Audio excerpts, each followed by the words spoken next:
Bienvenue à tous, merci d'être venus à ce slot. On va donc parler de sécurité et de pourquoi actuellement c'est une douce illusion en 2018. C'est peut-être un peu provocateur comme titre, mais on va voir pourquoi. Je me présente, donc Jonathan Raff, architecte technique. Je suis à Xebia depuis 2014 et mon rôle est de travailler principalement dans la conception d'architecture et mise en place, que ce soit dans le cloud, le DevOps, le back, la data. Donc on va déjà mettre en question la cybersécurité, qu'est-ce que c'est? Pourquoi on parle de cybersécurité?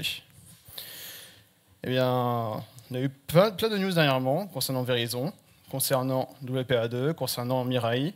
Donc Mirai, pour un petit peu mettre en contexte, c'était un botnet qui s'est créé à partir d'infections de frigos, de cafetières, de routeurs autres qui ont été piratés parce qu'ils ont été tout simplement mis sur le réseau sans protection, sans mise à jour. Du coup, ils ont été piratés et ont été utilisés pour faire un botnet massif. On a eu Verizon qui s'est fait pirater, mais non pas par action extérieure, mais par action intérieure, dans le sens où ils ont reçu des mails pour du phishing, qu'ils ont donné leurs données personnelles et données d'entreprise à des sites extérieurs, et ça s'est fait passer pour un site comme un site interne. Et enfin, il y a eu WPA2 avec l'attaque crack, qui a tout simplement, entre guillemets, craqué le fonctionnement du chiffrement de WPA2. Alors ça, c'est plus lié au niveau du chiffrement justement sur votre Wi-Fi.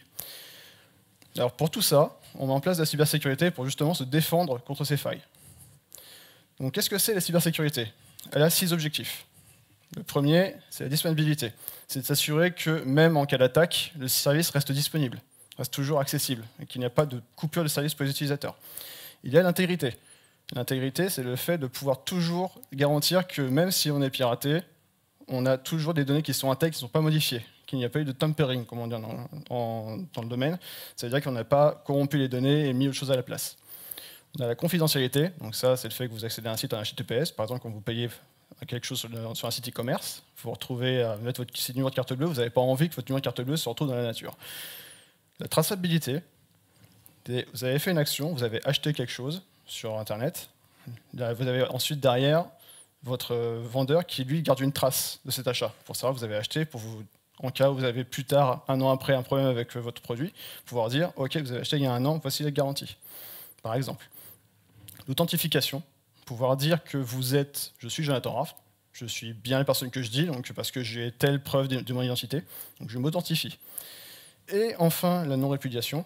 Après s'être authentifié et avoir la traçabilité, c'est pouvoir dire « Ok, je suis Jonathan Raff, j'ai fait une conférence avec Xebicon, et ben, tu ne peux pas dire que tu ne l'as pas faite parce que tu as signé le fait que tu l'as fait. Tu ne peux pas dire que tu as faussé ton identité. » Tout ça, c'est les objectifs qui sont posés par la cybersécurité pour se dire « On garantit toujours que nos systèmes sont protégés pour ça. » Pour faire tout ça, il y a plusieurs moyens, dont certains ont été empruntés au contexte militaire. On va parler de défense périmétrique. La défense périmétrique, si je vous fais une image par rapport à une forteresse, la défense périmétrique, c'est le fait d'avoir plusieurs murs sur une forteresse. Vous avez le premier niveau de mur, vous avez ensuite la forteresse derrière avec les dômes, les douves, pardon, et derrière, vous avez ensuite encore des murs et le pont-levis et autres. Donc ça, c'est le fait d'avoir plusieurs protections empilées les unes à la suite des autres. Comme ça, s'il y en a une qui se fait trouer, vous avez les suivantes qui sont toujours là. Ensuite, vous avez la diminution de la surface d'attaque. Si on revient sur justement cette forteresse, elle a un pont-levis. C'est une seule entrée. Elle ne peut entrer que par une seule entrée. Donc, vous avez diminué les possibilités d'entrer dans la forteresse. Et ensuite, l'inspection des communications, c'est, par exemple, au plan Vigipirate, à l'entrée de la forteresse, ben, on va directement surveiller, vous demander vos papiers d'identité pour savoir qui vous êtes. On va vous inspecter, vous fouiller. Tout ça, c'est des choses qui sont déjà du contexte militaire, qu'on a mis en place aussi sur la cybersécurité.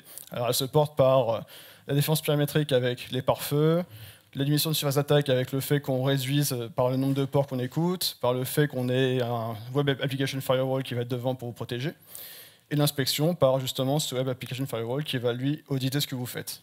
Donc ça, c'est plusieurs techniques qui sont là pour auditer ce que vous faites au final. Mais il y a d'autres choses qui sont arrivées pour l'IT, particulièrement. La ségrégation de droits, la journalisation des actions et les signatures électroniques. La ségrégation de droits, c'est de pouvoir dire cette personne a le droit de faire que telle chose. Par exemple, elle a le droit que de n'approuver que les actions de type acheter du matériel pour le data center. Elle n'a pas le droit d'approuver des actions pour acheter des licences, par exemple. C'est une ségrégation de droits qui fait que si la personne se fait pirater, derrière, la personne qui a pris ses droits, elle ne pourra faire qu'une action et pas d'autre. La journalisation des actions, c'est de pouvoir toujours loguer ce que la personne fait. Comme je disais, on veut la traçabilité. Cette journalisation nous permet d'avoir cette traçabilité pour savoir justement la personne elle a fait telle action et quand est-ce qu'elle est passée. Elle s'est connectée à 3h10, ensuite s'est connectée sur le site, elle a été sur telle page et elle a fait telle action. On sait qu'elle l'a fait. Par contre, si on ne met pas juste derrière la signature électronique, ça peut très bien être quelqu'un d'autre qui a finalement manipulé ces logs d'audit pour pouvoir dire en fait cette personne a fait ça mais c'est pas elle. Donc on va mettre des signatures électroniques pour s'assurer que cette journalisation est signée, n'est pas modifiée. Et si elle est modifiée, cette signature n'est plus valide. Donc c'est une suite de technologies qui vont être mises en place pour tout simplement, au final, s'assurer de la non-répudiation derrière aussi. Et enfin, et ça c'est un pan malheureusement très souvent négligé dans la cybersécurité, c'est l'user experience. Qu'est-ce que vous diriez d'un système qui va vous demander de saisir 15-20 fois votre mot de passe, qui est un mot de passe complexe de 12-13 caractères, et va devoir se saisir à chaque fois. Vous n'allez pas bien par faire des choses pour finalement vous alléger cette charge. Et ensuite, l'éducation des utilisateurs. Il faut quand même que les utilisateurs sachent pourquoi vous faites ça. Parce que si on ne vous explique pas pourquoi on a mis un proxy et pourquoi on a mis une carte à puce pour vous authentifier, c'est bien embêtant votre système, mais moi j'ai juste envie de travailler, j'ai juste envie d'avancer, j'ai juste envie de rentrer par exemple dans les bureaux. Pourquoi j'ai besoin de passer 25 fois mon badge? Faut m'expliquer pourquoi. Maintenant qu'on a vu pourquoi on fait la cybersécurité, on va quand même voir quels sont les patterns qu'on voit couramment, vous allez peut-être vous reconnaître dedans, sur la cybersécurité. Le premier, c'est au niveau, on va prendre un persona. Vous avez un directeur commercial d'un grand éditeur logiciel, imaginons, je ne sais pas, SAP, imaginons, je sais pas, peut-être Teradata, qui est là, qui s'occupe de justement s'occuper des ventes et d'achats de licences peut-être pour des produits qu'ils utilisent. Cette personne, au niveau de la sécurité, ce qu'on veut, c'est que déjà, comme elle a certaines responsabilités, par exemple, approuver des achats, qui peuvent être conséquents, on n'a pas envie que n'importe qui le fasse. Donc on va s'assurer qu'elle est bien la personne qu'elle dit, donc l'authentifier. On va aussi s'assurer qu'il y ait la non-répudiation. C'est-à-dire que si elle a fait un achat, qu'on a toujours la preuve que ce soit elle qui l'ait fait, et pas une autre personne. Pour implémenter tout ça et au final s'assurer que n'importe qui ne le fasse pas, on va mettre en place des politiques de mot de passe pour pouvoir dire « Ok, la personne va se connecter avec un mot de passe qui n'est pas trop simple, donc on ne va pas pouvoir le craquer si simplement. » et qui va expirer tous les 30 jours, comme ça, dans le cas où il est craqué ou qu'on a commencé à l'intercepter, et au bout de 30 jours, il est plus valide. Donc, le grand cliché jusqu'à maintenant, c'est que craquer un mot de passe de 8-10 caractères, ça met plus de 30 jours. Donc, on se dit qu'au bout de 30 jours, de toute façon, la personne a chopé le mot de passe le premier jour, au bout de 30 jours, il est plus valide, donc c'est trop tard, finalement. Alors par contre, avoir des politiques comme ça complexes, de 8 caractères, un chiffre, un symbole, pas plus de 12 caractères avec un espace ou autre, ça finit avec finalement le post-it sous clavier. Et en fait, on arrive dans le bureau, on retourne le clavier. Et c'est fini, la sécurité ne sert plus à rien. Deuxième chose avec ça, c'est qu'au final, ce cliché le mot de passe au bout de 30 jours est plus valide, et que ça mettra plus de 30 jours à être craqué, eh bien c'est faux. Parce que, voici un exemple, c'est une bande dessinée parodique qui s'appelle XKCD, qui justement parodie ça, mais il y a quand même une très forte part de réalité là-dedans.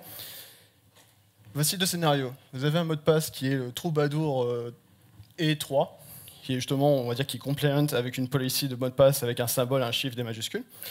Et bien ça, on se dit, c'est complexe, ça ne peut pas être craqué et autres. Mais en fait, en niveau d'entropie, alors je vous passe les détails, mais au final, il n'y a que 12 caractères. Donc au final, ça fait un certain nombre de possibilités. Et actuellement, des machines sont capables de deviner facilement à 1000 essais par seconde. Donc ça, c'est-à-dire que ça se craque en 3 ou 4 jours. Donc au final, c'est bien, vous avez un mot de passe compliqué, vous n'avez pas à le retenir. Par contre, au bout de 4 jours, il est craqué. Par opposition, 4 mots du dictionnaire. Alors c'est par opposition à ce qu'on vous dit toujours du dictionnaire, c'est mal. Il ne faut pas prendre des mots de passe du dictionnaire, faut pas prendre des mots du dictionnaire, pardon, parce que ça peut être deviné. Vous en mettez 4 qui n'ont aucun rapport en soi. Un cheval correct avec une batterie et une agrafeuse. Ça n'a vraiment aucun rapport en soi. Mais vous créez un rapport de manière mnémotechnique dessus. Au final, il y a 44 caractères là-dedans. Donc ça, niveau entropie, c'est quasi impossible. Il faut 500 ans pour le deviner, avec les puissances actuelles. Et ça, vous êtes en sécurité avec ça. Et au final, vous n'avez pas besoin d'avoir un mot de passe compliqué. Et en plus, vous pouvez le retenir. Donc finalement, vous pouvez avoir plus qu'un seul mot de passe, ne pas l'expirer, et vous êtes tranquille. Et c'est simple à retenir. Donc ça vous évite le post-it sous clavier, à la fin. Deuxième cas, vous avez un responsable des services généraux qui, au final, lui, a d'autres responsabilités de facturation, peut-être, mais lui, il doit pouvoir communiquer avec ses prestataires. Donc il va aller sur les sites justement de ses prestataires pour pouvoir commander des choses, récupérer les factures et autres. Que même chose, lui, on va pouvoir faire la traçabilité parce qu'on veut quand même s'assurer qu'on surveille ses accès. Que lui, il va peut-être aller sur d'autres sites, par exemple, je sais pas, il pourrait aller sur Facebook, voir aller sur d'autres sites que la politique de la société ne veut pas. On va vouloir aussi inspecter ce qu'elle fait, du coup. Alors, les solutions pour ça, c'est de mettre en place un proxy qui va auditer ce que vous faites. Et aussi la fuite de messagerie, parce que vous voulez quand même inspecter ce qu'elle fait et voir qu'est-ce qui passe comme message, et vous assurer qu'elle ne récupère pas des messages avec des virus dedans. Donc vous allez mettre en place un proxy avec liste blanche et un fil de messagerie. Le proxy avec liste blanche, le problème c'est que l'utilisateur a un besoin qui évolue, parce qu'au fur et à mesure, elle a pris de nouveaux prestataires qui ne sont pas dans la politique de la liste blanche du proxy, donc elle sera bloquée. Les sites de transfert, parce que peut-être qu'au final, elle va se retrouver avec un batch de facture qui fait 10-15 mégas ou d'autres détails, ça dépasse sa boîte mail. Pareil, elle va passer par un site de transfert. Il est bloqué, Google Drive est bloqué. Eh ben mince. Les emails, on va l'envoyer par email parce que finalement, on va essayer de vous débloquer. Pareil, les emails, les zips sont refusés, les docs sont refusés. Bon, bah, on fait quoi? Un peu coincé quand même. C'est un peu problématique comme solution. Donc la même chose, en plus, vous vous retrouvez avec un proxy. Une petite mise en situation, finalement, un proxy, ce que c'est un serveur qui laisse passer des requêtes à travers lui si elles sont dans sa liste blanche. Cette liste blanche, elle est maintenue humainement. Au final, c'est des sociétés qui vendent des listes blanches, qui donnent une liste de sites qu'ils ont audités et qui considèrent comme OK, et qui sont classifiés comme des types de sites. Par exemple, jeux vidéo, technique, partage de fichiers et autres. Et bien, imaginons que par défaut, justement, Amazon, ils ont une liste d'adresses qui sont whitelistées parce que c'est de l'e-commerce. Et bien, par défaut, moi, je voulais aller sur Gist, qui est un site de partage de fichiers, c'est blacklisté. Je vais créer un serveur chez Amazon, qui lui n'est pas blacklisté. Je vais passer par lui et je vais contourner. Donc au final, cette sécurité, elle sert à beaucoup de choses. Finalement, c'est comme un cadenas qui a une vis dessus. Donc vous ouvrez le cadenas et puis, bah, comme on le dit si bien le PR de ce cadenas est invulnérable sauf aux personnes qui ont les outils, qui ont un tournevis. Mais là, c'est la même chose. Le proxy est invulnérable sauf si vous avez les outils pour le traverser. Donc c'est pas de la sécurité. Donc comment faire ça bien au final? Eh bien déjà, vous allez intégrer les besoins des utilisateurs. Parce que les utilisateurs, c'est quand même eux qui vont leur travailler au final. Vous n'allez pas vous dire non mais je m'en fous des besoins des utilisateurs, tout ce que je veux c'est que moi, mon système il est sécure et je suis sûr qu'il n'y a pas de problème. Alors c'est sûr que si plus personne peut faire quelque chose dans votre entreprise, ben, ça va être sécure, hein, pas de problème. Donc déjà, intégrer ses besoins. Ensuite, intégrer l'UX. Parce que devoir, justement, ce mot de passe qui fait 12 caractères, qui est complexe à retenir, c'est l'UX au final. Parce que vous ne prenez pas en compte le fait que la personne, l'utilisateur, ben, il n'a pas envie de retenir ça. Pour lui, c'est contraignant. Il ne veut juste pas. Donc il faut trouver un moyen de lui faciliter la chose, qu'au final, ça soit utile et qu'en plus, ça soit sécure pour vous. Il faut mesurer le risque. Donc mesurer qu'est-ce que vous perdez si ça arrive. Donc, si par exemple vous faites hacker, par exemple vous avez un lien de phishing qui rentre ou un fichier qui est partagé qui est vérolé, c'est qu'est-ce que ça implique sur votre SI? C'est quoi le problème? Ensuite, se protéger de ce risque. Donc là, c'est derrière, une fois qu'on a mesuré ce risque, comment on fait pour s'en défendre. Donc ça peut faire partie des choses comme justement le filtrage, mais ce n'est pas la seule manière. Et on va voir, il y en a d'autres. Et enfin, éduquer les utilisateurs. Donc, par exemple, le problème de Verizon qu'on a cité au début, ils ont cliqué sur des liens de phishing, ben, peut-être leur apprendre à reconnaître ces liens, à reconnaître le fait que c'est des sites suspects, et justement, ils n'iront pas de même dessus. Donc ça, c'est l'éducation, c'est le fait de leur montrer les choses. Donc, commençons par l'UX. Le besoin d'un user, c'est de ne pas perdre son temps et de faire son travail sans accroc. Donc, il n'a pas envie de devoir appeler le support informatique toutes les 5 minutes pour dire j'arrive pas à accéder à mes mails parce que c'est blacklisté, ou j'arrive pas à accéder au site parce que il est blacklisté aussi. Alors on va analyser le trafic réseau avec du feedback. Ça ne veut pas dire qu'on va le bloquer forcément, mais on va l'analyser pour notifier l'utilisateur que attention, ce qu'il fait, c'est pas bien. Il y a peut-être un problème, c'est peut-être dangereux. Mais à côté de ça, on va mettre une exécution logicielle en bac à sable. Ce qui va vous permettre finalement de laisser l'utilisateur travailler, mais tout en étant isolé. Parce que même si le fichier qu'il a récupéré est vérolé, au final, il peut quand même y accéder, mais ça n'a aucun impact sur le SI. Vous pouvez continuer à avancer. Deuxième chose dans l'UX, l'authentification, justement cette politique de sécurité de 30 jours avec le mot de passe complexe. Déjà, on passe au mot de passe avec plutôt une phrase, comme je montrais tout à l'heure avec le XKCD. Ensuite, il y a des systèmes pour éviter de saisir les mots de passe X fois. Le SSO, alors ça, normalement, vous le voyez déjà parce que ceux qui ont un SI avec du Windows se connectent en général directement sur les sites de l'intranet. Mais derrière, il y a le login avec le mot de passe libre. Et deuxième facteur, à savoir que le fait de ne pas mettre d'expiration en mot de passe et de mettre un MFA, c'est recommandé par le NIST, qui est un organisme français, américain de la défense. C'est aussi ce même organisme qui, il y a 15 ans, a recommandé de mettre des mots de passe avec des politiques de sécurité, comme justement ce qu'on a dit, les symboles. Maintenant, les moyens techniques ont évolué, donc les politiques évoluent aussi. Et justement, ils ont mis à jour ça. À savoir que, par exemple, Microsoft, ils font une autre approche qui est très intéressante, c'est au lieu de vous demander de saisir ce token à la main à chaque fois, comme vous faites avec votre MFA, vos tokens RSA sur vos clés, par exemple, il va vous envoyer une notif sur votre téléphone qui va vous dire « Ok, il y a une connexion tel ID qui doit matcher avec ce que vous avez eu sur votre site. Vous approuvez ou pas ?» Finalement, vous n'avez rien à saisir, vous avez juste à faire un clic. Ce qui est contribué à l'UX au final. Ensuite, pour la réponse à l'analyse du risque. Alors là, je ne vais pas trop apprendre ça à la sécurité de manière générale parce que c'est justement leur cœur de métier. Mais pour rappeler quand même ce qu'ils font, l'analyse du risque, c'est quoi? C'est déjà mesurer contre quoi on se protège. Ensuite, quelle est la probabilité qu'on réalise, que ce risque se réalise? Donc, si je mets ça en situation, c'est je vais me protéger de quoi? D'une intrusion. Quelle probabilité ça arrive? Alors, toute société se fait hacker. Donc, comme on l'a entendu déjà avec le slide de tout à l'heure de Mathieu, il y a deux types de sociétés, celles qui ne sont pas encore hackées, celles qui sont déjà hackées. Il y en a qui vont toujours se faire hacker forcément un jour. Ça arrivera. Maintenant, il faut s'en protéger. Donc, quelle est la probabilité du risque? Elle est faible, mais il faut la prendre en compte. Quelles en sont les conséquences? Je suis Google, je me fais hacker, qu'est-ce qui se passe? Peut-être que je vais fuiter toutes les données personnelles utilisateurs. Il faut prendre ça en compte, c'est assez grave. Du coup, il faut investir quelque chose dessus. À quel point sont tolérables? Justement, c'est grave, donc il faut faire quelque chose pour.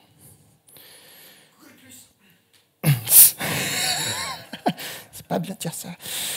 Donc, il y a des approches pour ça qui sont connues justement. Donc, l'approche d'analyse Octave, qui est l'approche américaine, et IBIOS, qui est l'approche française. Donc ça, c'est des méthodes d'analyse qui sont décrites par NSSI ou par justement le NIST, qui vous décrivent l'ensemble des étapes pour analyser ce risque, comment l'analyser et sur quelle échelle. Donc, ça vous permet de mesurer ça. Ensuite, se protéger du risque. Bon, là, déjà, en prenant en compte l'UX, parce que par exemple, le phishing ou tout ce qui est les problèmes d'accès aux mails, aux zip, si vous prenez pas l'utilisateur que ça peut être un problème, déjà, comment il peut savoir que c'est une faille? Donc déjà, ça doit être l'outil qui doit être intelligent et non pas l'utilisateur forcément qui doit tout savoir. Donc il ne faut pas oublier de faire du feedback. L'isolation sans impact, donc là ça revient au sandboxing. On laisse faire l'utilisateur, mais du coup on l'isole pour pas qu'il ait à réfléchir sur le fait de l'impact de ses actions. Et ça fait partie quand même de l'analyse du risque, c'est l'équilibre coût-risque, coût-protection et coût-attaquant. Donc ça c'est courant en sécurité, c'est que vous investissez dans la sécurité pour vous défendre, mais le but c'est que ça coûte trop cher à l'attaquant pour ensuite contrôler la sécurité. Donc ça sert à rien d'investir sur quelque chose si c'est déjà coûteux par exemple de pouvoir dépasser la protection. Par contre si la protection est actuellement faible, il faut investir dessus. Et enfin, il faut expliquer et accompagner. Donc expliquer les buts des mesures, parce que si vous n'expliquez pas, de toute façon comme je le disais, il faut vulgariser la sécurité, il faut expliquer aux utilisateurs pourquoi on fait ça. Il faut expliquer les conséquences. Donc, par exemple, tu as reçu un mail de phishing, tu as cliqué sur le mail de phishing. Qu'est-ce qui se passe si tu fais ça? Par exemple, si c'est un mail de phishing qui demande des infos sur la société, tu vas liker des infos de la société. Et du coup, il peut se passer des conséquences financières sur la boîte. Juste expliquer ça, ça permet déjà de donner une idée de pourquoi on le fait. Comme je le disais, pareil, apprendre aux utilisateurs de comment reconnaître les menaces. Alors, les menaces plus sociales, parce qu'il y a deux types de menaces, les menaces techniques et les menaces sociales de type social engineering, qui vous permet justement de contourner les limitations techniques en passant par l'humain, parce que l'humain est faillible. Et dernier point, ce que disait Werner Vogels au dernier AWS Summit à Paris, tout le monde est responsable de la sécurité. C'est un effort de groupe. Ce n'est pas forcément uniquement le département de la sécurité qui doit faire ça. Parce que lui seul ne peut pas forcément tout voir, et c'est pas finalement un département qui est faillible, c'est l'ensemble de la société. Parce que tout le monde est faillible, tout le monde est humain. Donc le takeaway là-dessus, c'est quoi, au final? Déjà, écoutez vos utilisateurs. N'oubliez pas d'écouter. Si un utilisateur vous dit « j'en ai marre de faire cette connexion, j'en ai marre à chaque fois de devoir saisir ces mots de passe, je me mets mon post-it et que vous retrouvez tout ça dans un bureau, par exemple, vous allez voir une équipe de développement, une équipe d'utilisateurs qui ont des post-it sur leurs écrans avec les mots de passe, déjà il y a un problème. Déjà, vous devez prendre des actions par rapport à ça. Et c'est pas bien. C'est voir pourquoi ils le font. Pensez à l'UX. Ce n'est pas forcément un utilisateur de s'adapter, c'est à votre SI de se protéger et de le protéger, l'utilisateur. Donc c'est la technique d'évoluer, c'est pas forcément l'utilisateur de subir les contraintes. Les usages ont évolué, la sécurité n'a pas forcément à évoluer, surtout dans beaucoup de grosses sociétés. Donc attention, il faut oublier les anciens patterns et essayer d'évoluer sur ces patterns-là pour pouvoir implémenter de nouvelles sécurités. Et enfin, dernier point, plus vous contraignez l'humain, plus il trouvera de contournement. Vous contraignez les personnes pour lui dire vous n'avez pas le droit d'envoyer des mails, vous n'avez pas le droit d'utiliser les clés USB, vous n'avez pas le droit d'utiliser les principes de partage. On trouve d'autres moyens, la 3G, 3G, 4G, le téléphone, l'envoi de mails privé, autres. Voilà, c'est tout pour moi.